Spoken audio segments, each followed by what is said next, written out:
M0FXB Radtel Rt4D. Let's upgrade the chip. Go to the link that I provide until you see RT4D, and then we're going to do the chip, which is down here, right at the bottom. Click this, and it goes up to your downloads folder, and then click that.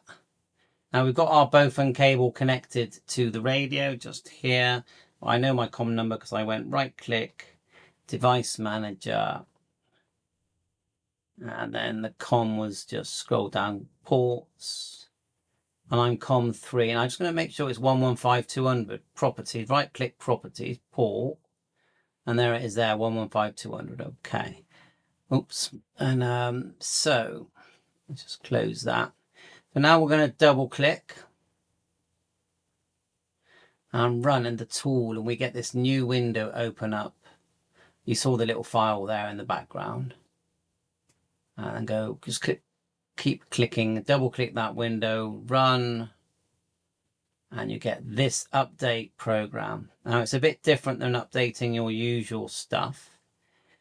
The radio's off, and we're going to choose that file that we just downloaded. Go browse, downloads, and I might put it somewhere separate just to make sure I download the correct one.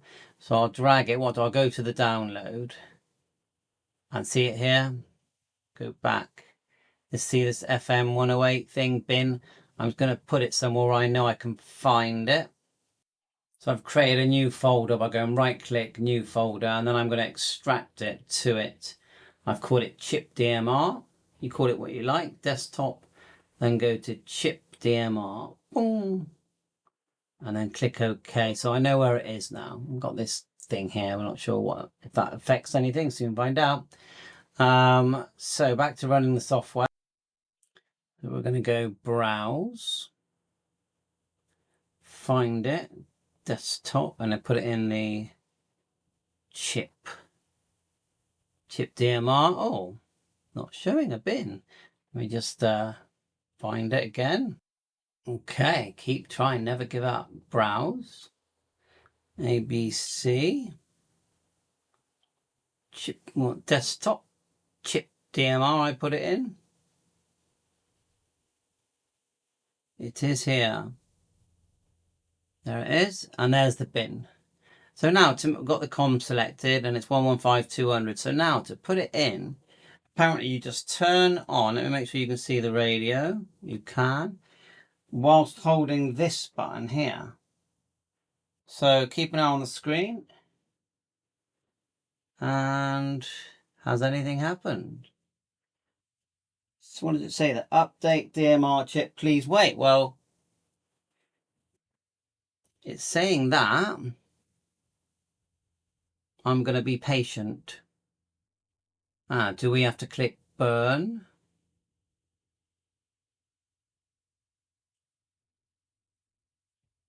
I've definitely done it before. No joy, so I'm going to try again. I'm going to turn it off. Like so. I'm going to click, but we do the port. What?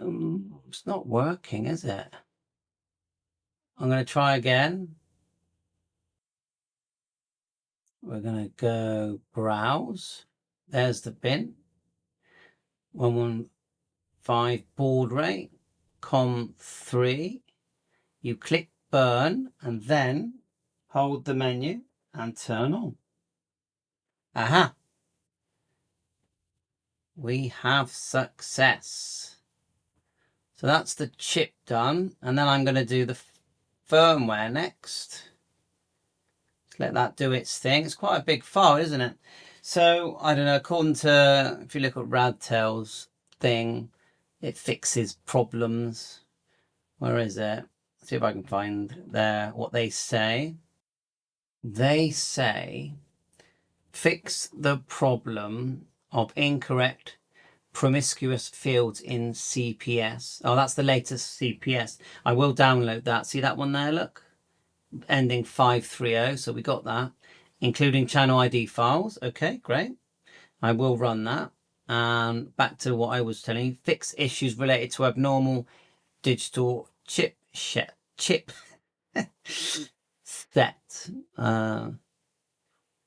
So that's chip, and the latest firmware is, I think it's this one here, DMR version 3.16. So I'm going to click that as well and run that. There's the firmware. While it does that, double click, upgrade and DMR upgrade. That all seems straightforward. Do that in a sec. And then, just so you know, the chip thing did say success. So that's good. Let's turn it off. And then on. We still have a radio. So now we're on to firmware now. Just let that boot. Okay, looks same as usual. So over to the firmware. Double click. Upgrade. Upgrade, double click. Yes. Run anyway. And so the sort of firmware is built into the upgrade tool. So connect the data cable, which we've done. We know it's COM3. Press and hold the PTT and turn on the radio, which we will do. Turn off. PTT, turn on. We're in firmware mode. You've got a green LED there. And press click the upgrade button. Come on now. Now, I've seen this before. You've got to give it you've got to try a couple of times. That has done 0 at the moment. Yeah, connect the cable, select the port, click the upgrade button here. What I'll do, I'll close it and reopen it. Oh, after just waiting, it just started. So yeah, don't be like me. Don't be impatient. Wait, because I could have unplugged that mid firmware. So that'll be version 3.16. Let's see if there's a change log on that. There is, but it's in Chinese. Caller ID, caller name, color code, digital set, promiscuous. All right, well, that's funny, isn't it? Okay, so that looks like that's done. Complete. It actually says completed just here. Now let's look at the new CPS. Now this CPS, I've been using it today with the new color model, the RT4D. Let's have a quick look, and I've not used it yet. So CPS, and I had to get all these to download. I actually had to disable my virus, which I will enable now. Yes, so just running that, and it opens very quickly. I noticed this software. Go like so. So let's read from the red. So again, port. Yes. Read. Yes.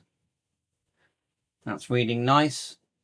Now, you know, a lot of people say to me, can I, upgrade this radio or program this radio using Chirp? The problem with DMR and D-Star as well, I would say, is it's quite complicated for Chirp. Chirp is very good and they're updating all the time, but they tend to focus on, in my opinion, VHF, UHF radios, like Bofung's, Radtels. They do Yaesus and all that, but I feel that they keep it quite straightforward.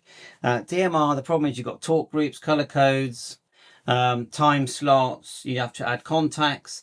It's quite involved, DMR, and that's what you're going to find with this radio. Although it works really well on airband and VHF, UHF, and even 6 meters CB, it does quite a bit, this radio. It's not easy to program. It's not CB, yeah. So unfortunately, there's no easy. But if you look at my channels, they're all there. Zones. We've got all the latest firmware. We've upgraded the chip. So there's your channels. Add your channels in the normal way. There's your settings. Power on. You can add it. Well, it's black and white. I can't see the point of adding a boot screen, but you actually can. If I go import, I don't think I'll do it for fun. Let's find my usual R2D2 pick.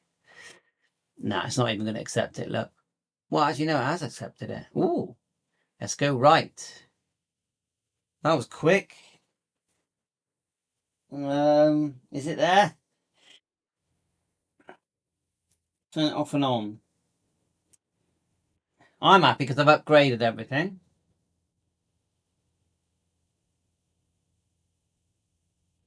Okay. Well, I don't really see much. Bye for now. 7-3. All the best.